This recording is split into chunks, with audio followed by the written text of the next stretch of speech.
J'ai découvert une belle pépite historique.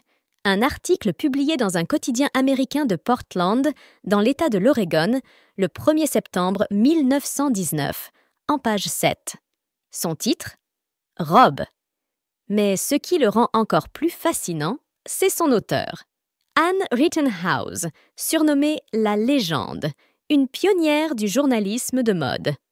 Pendant des décennies, elle a dirigé la rubrique mode du New York Times, il y a plus de 100 ans.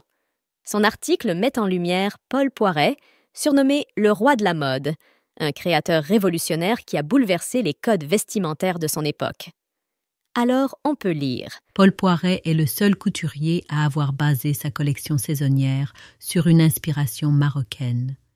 Il avait décidé d'utiliser les costumes de ce pays pour ses défilés d'automne, bien avant la parade de la Victoire.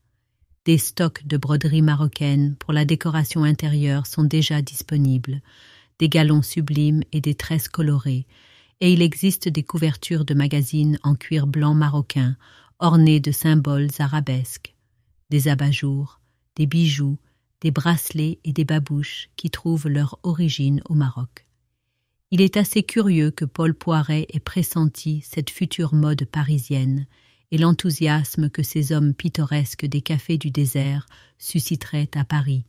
Il a lancé la première note marocaine de la saison.